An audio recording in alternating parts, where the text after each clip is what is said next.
cleanest voter list in the entire nation. Georgia leads on voter list maintenance efforts. Through our partnership with ERIC, bilateral state agreements, data from the Department of Driver Services, Homeland Security, and the National Change of Address List, as well as our new voter cancellation portal, Georgia has the cleanest voter list in the entire country. Since I came into office in 2019, we have issued 3,369,909 notices to voters who may not be eligible at the address listed at their voter registration. This, combined with the technological advancements in our new voter registration system, has ensured that Georgia can trust in their elections. I want to speak briefly also about the organization called ERIC. It's ericstates.org.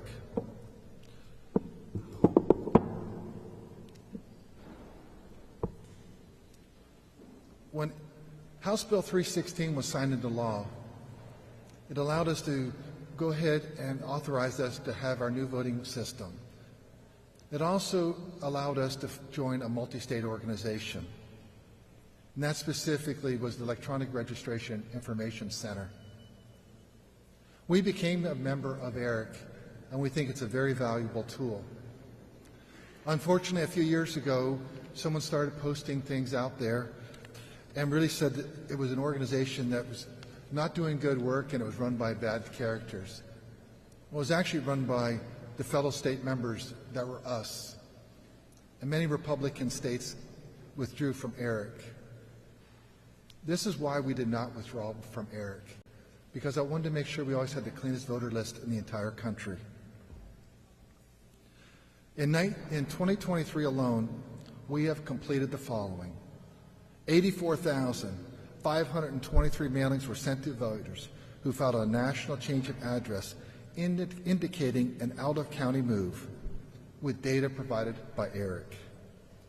127,904 mailings were sent to voters who filed a national change of address indicating a move within the same county, which is also data provided by ERIC. 100,685 mailings were sent to voters who filed a national change of address indicating a move out of state, also data provided by ERIC.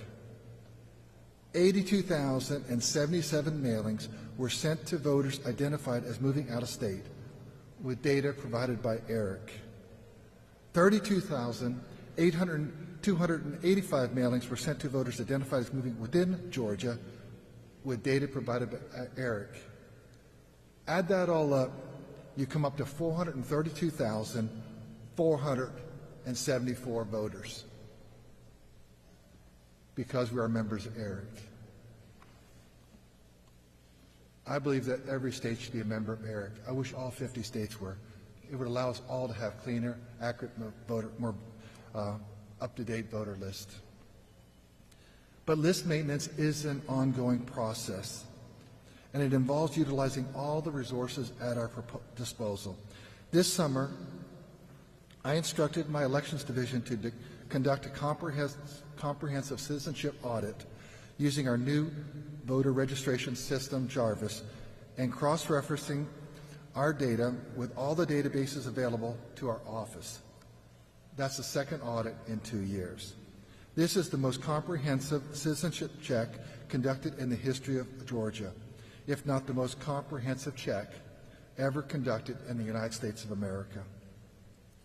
Utilizing records from county courts, the Georgia Department of Driver Services, and the U.S. Citizenship and Immigration Services, we were able to conclusively find 20 non-citizens who were on the voter rolls. All 20 of these voter registrations have been canceled, and all of them are being referred to local prosecuting law enforcement.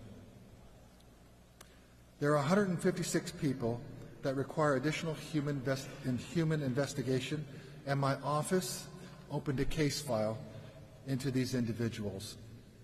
Other states that have conducted audits were not able to get to the level of detail that our office achieved with this audit. This is due to Georgia's commitment to cutting-edge technology, as well as our willingness to collaborate with other government agencies to ensure that we have the most up-to-date data.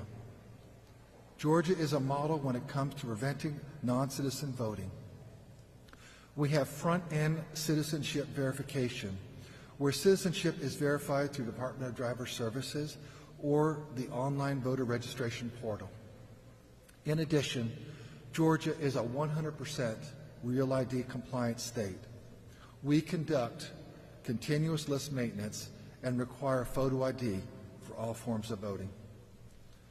Elections are an ever-changing process, and as more technology becomes available, Georgia election security should grow with it. List maintenance is not a one-time thing.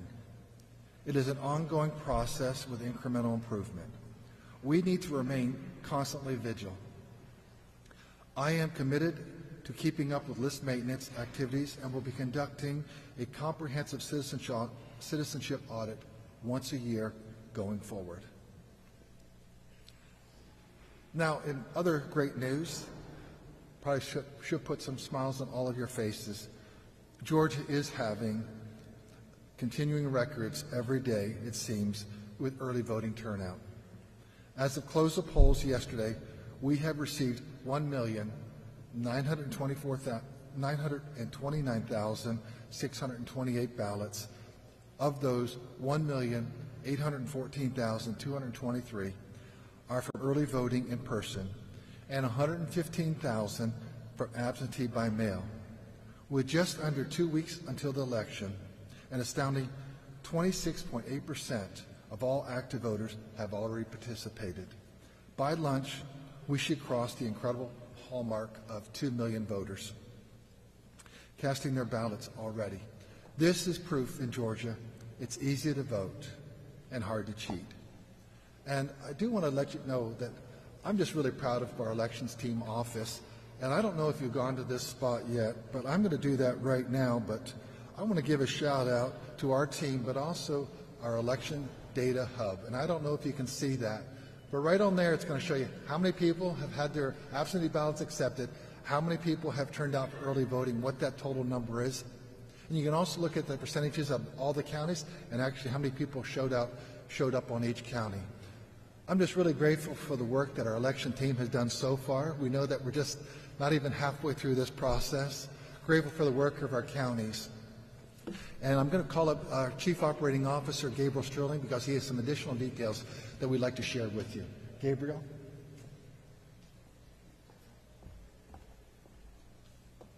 Well, good morning. Happy to see so many of you, and thank you for our international friends for joining us, because obviously Georgia's center to the universe.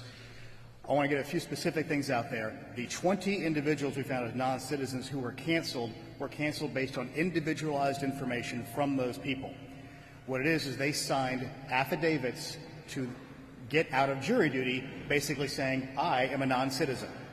So we were able to look at those and see that they were not citizens. They signed a thing swearing they were not a citizen, and they were in 7 different counties, and those are the jurisdictions to which they will be referred for investigation and prosecution.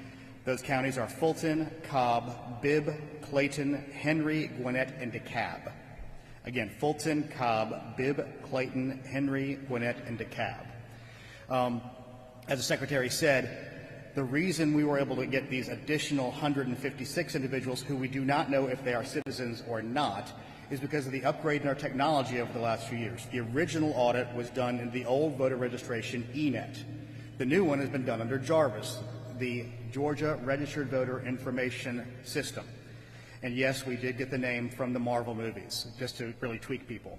But because of that, we have a better interface with the Department of Driver Services. So in the initial audit, we did not have alien identification numbers for individuals who had gotten driver's license. Now we were able to send names that were empty on that front that came back as null on citizenship verified to the Department of Driver Services, get those A numbers and bring back, and they still say they don't have proof of citizenship yet. That does not mean that they are for sure non-citizens. So what we have to do is we have to have human investigation where a investigator will knock on a door, look at documentation, and find those things.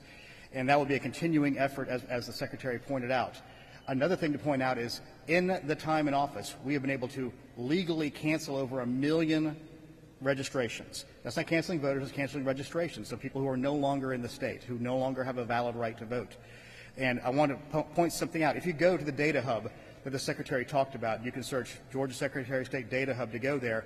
You will see that the active voter number has continued to increase every day as we go through. That's because of two things. One, voter registrations that were received before the deadline but had not been processed. And two, and very, very importantly in this situation, inactive voters who were in the process of being canceled, who are still there, who came and voted.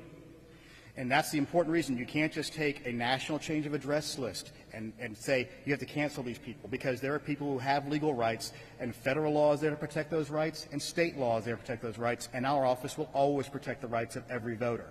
So with that, I'll take any questions. Archif.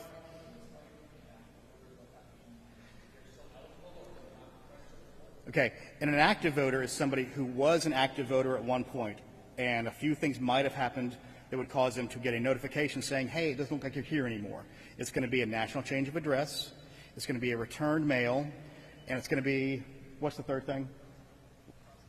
A cross-state check would be the other reason. And then they will get a mailing saying, contact us within a certain amount of days, and if not, we're going to move you to inactive. And once you're on the inactive list, if you miss 2 general election cycles, which means a gubernatorial and a presidential, then they will put you to a cancel status, but we will again send a mailing to you saying, hey, one last time.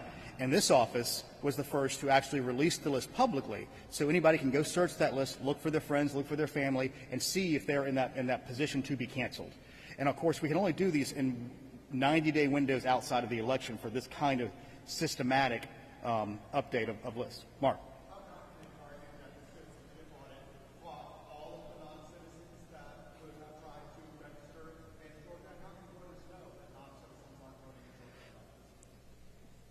This is data, and there are human beings involved in data. There's always a possibility there could be a handful, but there are states around this country that are being lauded for pointing out that they have thousands of non-citizens that they've kept on the list but moved over to this other bucket. And we have tens and hundreds because on the front end, being a real ID state, and what you need to understand is anybody in Georgia who has gotten a driver's license in the last it started in 2012. We were completely real ID by 2016. Means you have to have your proof of citizenship, because the only way you're allowed to get a driver's license is if you're a citizen or you're a legal resident alien, which means you have to have walked in there with your alien ID card if you want to get that. Once you have the alien ID number, you are not going to be asked to get it on the voter rolls, and that's been since 2016. Or you have to have your birth certificate or your passport. And if it's unfortunate too, if you're a woman who is married, you have to walk in there with your marriage certificate. And if you're a woman who's been married and divorced, you have to walk in there with your marriage certificate and your divorce decree to show what your name is, so it matches the Social Security records. So we have a very, very strong system on the front end. And one of the good things is you have to interface with it once every 8 years in Georgia. A situation we saw in Arizona where they have basically tens of thousands of people who predated their citizenship check in 1996 was in Arizona. Once you get a driver's license, it's good for 50 years. So you never have to go back into the government and talk about anything again. So that's one of the issues that they've run into because of their two-tiered system that they have, where they have a federal only. If you're can't be a citizen, you can vote in all the federal races, including president, but you can't vote in state races. And interestingly, right now in Arizona, the Republican Party is suing to keep those people on, or they did sue to keep those people on through the next election cycle because the majority of them are registered Republicans. Yes, ma'am.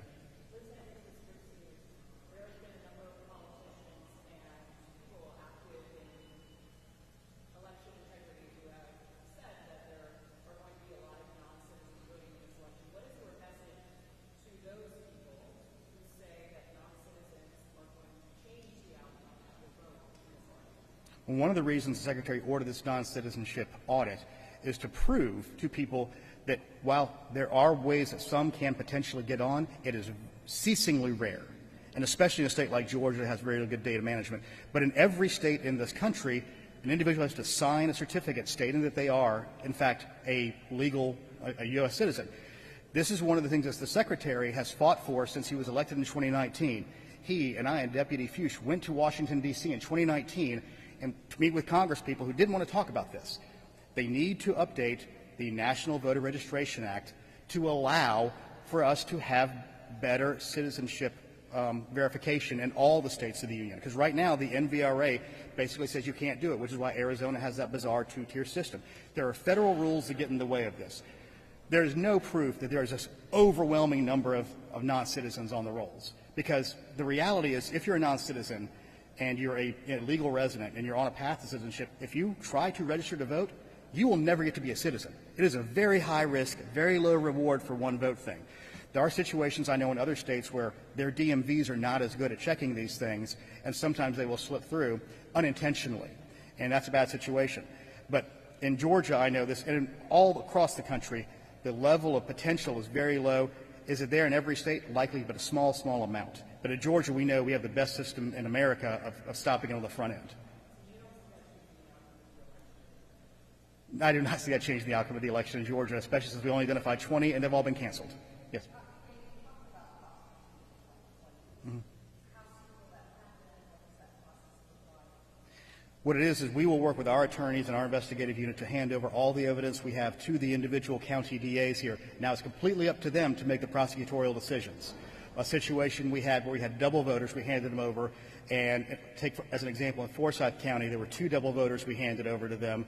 They saw one, they said, we don't think we have enough to prosecute this one. Then they saw another where they believe they do have enough to prosecute. That is not our decision. That is not our investigator's decision, not our lawyer's decision. It is a local district attorney's decision to make those. Now, the evidence of some of these we think is at a high enough level where they probably should be prosecuted, but that's not our call. We did a press conference on that, and we had a press release on that before. I can get that back to you. I think we told 19 counties. How many double votes do you have, Blake? We'd have to check it and get you that number. But it was, again, a very small number from multiple states. And the only reason we know this is because we are a member of ERIC, the Electronic Registration Information Center, and we compare those data. Yes, ma'am.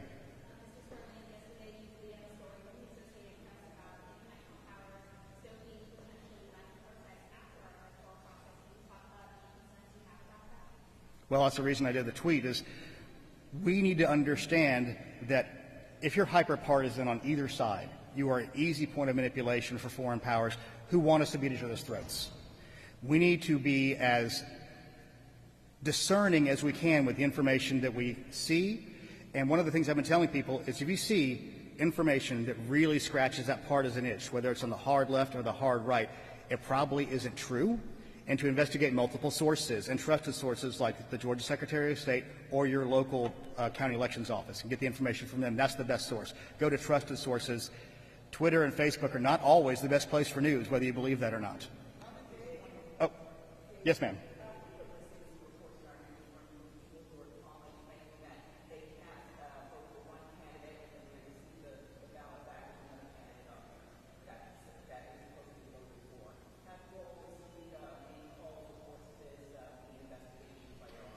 Every county that we've had that discussion in, it has been an individual who said, this isn't who I meant to vote for. And they go to the poll manager and they say, okay, come back, we will spoil this ballot, and you can vote again, and they're able to do it. There is zero evidence of a machine flipping an individual's vote. Are there elderly people whose hands shake and they probably hit the wrong button slightly and they didn't review their ballot properly before they printed it? That's the main situation we have seen. There's literally zero. And I'm saying this to certain Congress people in the state, zero evidence of machines flipping votes. And that claim was a lie to 2020, and it's a lie now. Hold on. Yeah.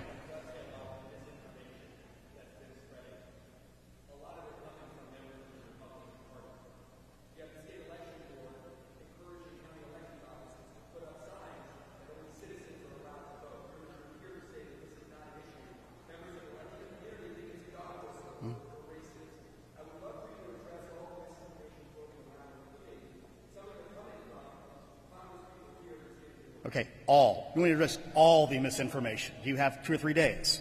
I mean, that's the situation we have. It's a flood. And that's why I say you have to be discerning about it.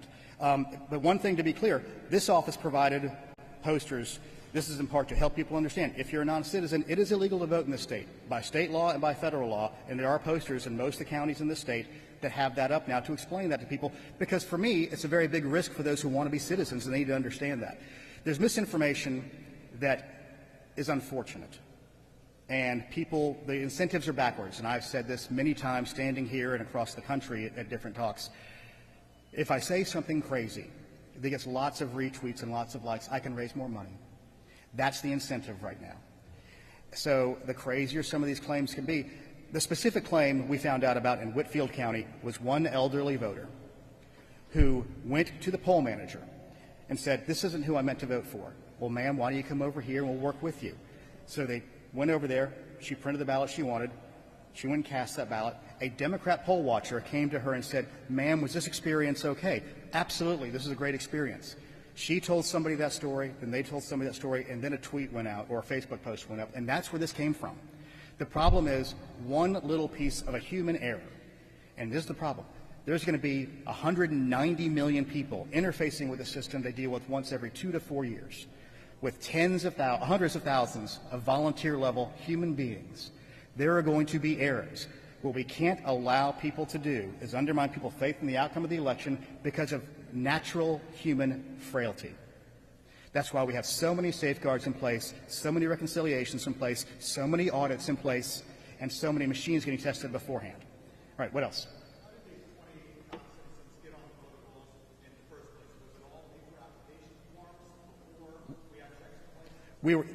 The majority of them we know were definitely before the 2012 time period. We're investigating some of the other ones. They might have been paper, but that's a deeper part of the investigation, although we do know they're on the rolls and they signed the form saying they're not a citizen, so they've been removed. That's something we have to investigate. All right. Thank you all very much and have a great day, and let's break 2 million, get 3 million by the weekend.